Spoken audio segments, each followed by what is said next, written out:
श्री लक्ष्मी जी।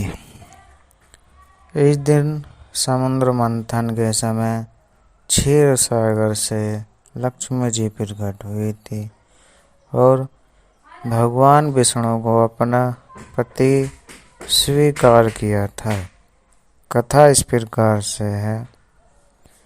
एक बार भगवान शंकर के अंशभूत महर्षि दुर्वासा पृथ्वी पर विचार कर रहे थे।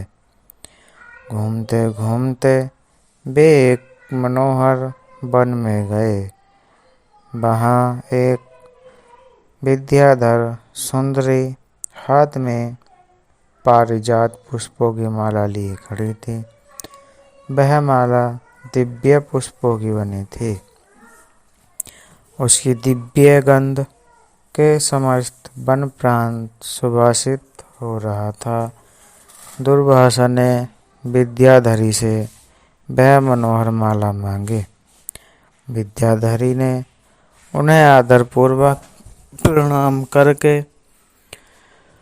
वह माला दे दी।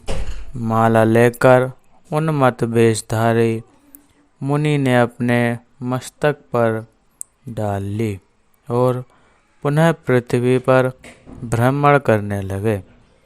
इस समय मुनि को देवराज इंद्र दिखाई दिए, जो मत वाले ऐरावत पर चढ़कर आ रहे थे। उनके साथ बहुत से देवता भी थे। मुनि ने अपने मस्तक पर बड़ी माला उतार कर हाथ में ले ली। उसके ऊपर भौरे गुंजार कर रहे थे। जब देवराज समीप आए तो दुर्वासा ने पागलों की तरह वह माला उनके ऊपर फेंक दी। देवराज ने उसे ऐरावत के मस्तक पर डाल दिया। ऐरावत ने उसकी तीव्र गंध से आकर्षित हो सूंड से माला उतार ली और सूंघ कर पृथ्वी पर फेंक दी।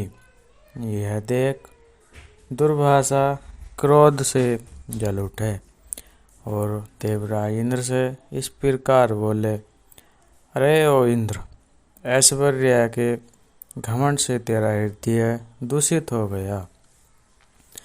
तुझ पर जड़ता छा रही है, तभी तो मेरी दी हुई माला का तूने आदर नहीं किया। वह माला नहीं, श्री लक्ष्मी जी का धाम थी। माला लेकर तूने प्रणाम तक नहीं किया, इसलिए तेरे अधिकार में स्थित तीनों लोकों की लक्ष्मी शीघ्र ही अदृश्य हो जाएगी।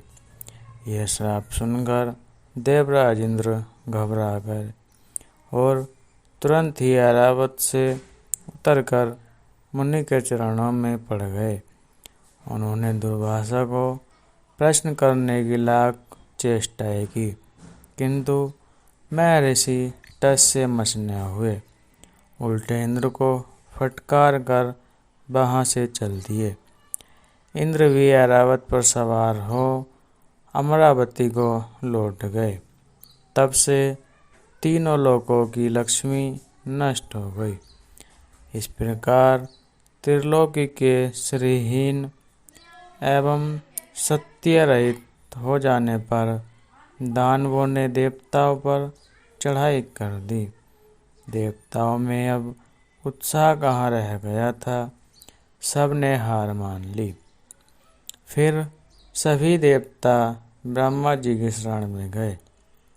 ब्रह्मा जी ने उन्हें भगवान विष्णु की शरण में जाने की सलाह दी तथा सबके साथ वे स्वयं भी क्षीर सागर के उत्तर तट पर गए। वहां पहुंचकर ब्रह्मा आदि देवताओं ने भी बड़ी शक्ति से भगवान विष्णु का स्तवन किया। भगवान प्रसन्न होकर देवताओं के सम्मुख प्रकट हुए। उनका अनुपम तेजस्वी मंगलमय विग्रह देखकर देवताओं ने पुनः स्तवन किया। तत्पश्चात भगवान ने उन्हें क्षीर सागर को मंथने की सलाह दी और कहा, इससे अमृत प्रकट होगा, उसके पान करने से तुम सब लोग अजर अमर हो जाओगे। किंतु यह कार्य है बहुत दुष्कर, तुम्हें दैत्य को भी अपना साथी बना लेना चाहिए। मैं तो तुम्हारी सहायता करूँगा ही। भगवान की आज्ञा पाकर देवगण दैत्यों से संधि करके अमृत प्राप्ति के लिए प्रयास करने लगे। वे भांति भांति की औषधियाँ लाए और उन्हें क्षीर सागर में छोड़ दिया। फिर मंदराचल पर्वत को मंथानी और वासुकी नागराज को नेति रस्सी बनाकर बड़े वेग से समुद्र मंथन का कार्य आरंभ किया। भगवान ने वासुकी की पूंछ की ओर देवताओं को और मुख की ओर दैत्यों को लगाया। मंथन करते समय वासुकी निश्वासंगनी से सुलझकर सभी दैत्य निस्तेज हो गए और उसी निश्वास वायु से विकसित होकर बादल वासुकी की पूंछ की ओर बरसते थे, जिससे देवताओं की शक्ति बढ़ती गई। भक्त वत्सल भगवान विष्णु स्वयं कच्छप रूप धारण कर क्षीर सागर में घूमते हुए मंदराचल के आधार बने हुए थे।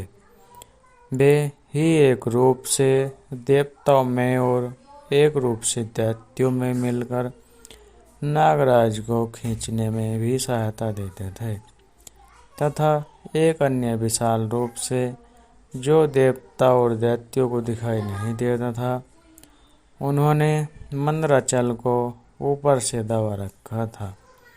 उसके साथ ही वे नागराज वासुकी में भी बल का संचार करते थे और देवताओं की भी शक्ति बढ़ा रहे थे।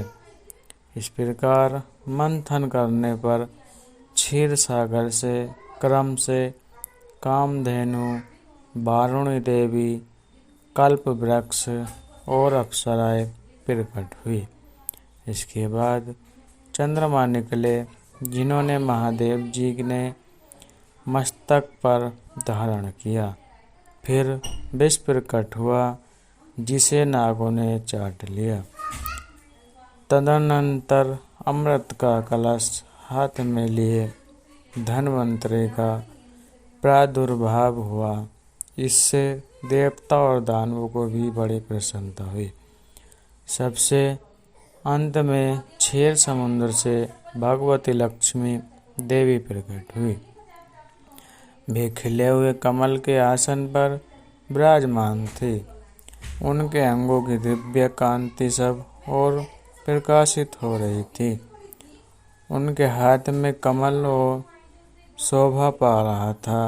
उनका दर्शन कर देवता और महर्षिगण प्रसन्न हो गए।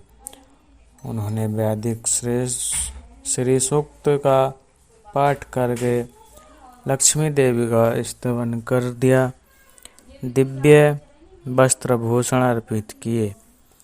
वे उन दिव्य वस्त्र भूषणों से विभूषित होकर सबके देखते देखते अपने सनातन स्वामी श्री विष्णु भगवान के वक्ष स्थल में चली गई। भगवान को लक्ष्मी जी के साथ देखकर देवता प्रसन्न हो गए। दैत्यों को बड़ी निराशा हुई। उन्होंने धन्वंतरि के हाथ से अमृत का कलश छीन लिया, किंतु भगवान ने मोहिनी स्त्री के रूप में उन्हें अपनी माया द्वारा मोहित करके सारा अमृत देवताओं को ही पिला दिया। तदनंतर इंद्र ने बड़ी विनय और शक्ति और भक्ति के साथ श्री लक्ष्मी जी ने देवताओं को मनोवांछित वरदान दिया। यही थी श्री लक्ष्मी जी की कहानी। धन्यवाद।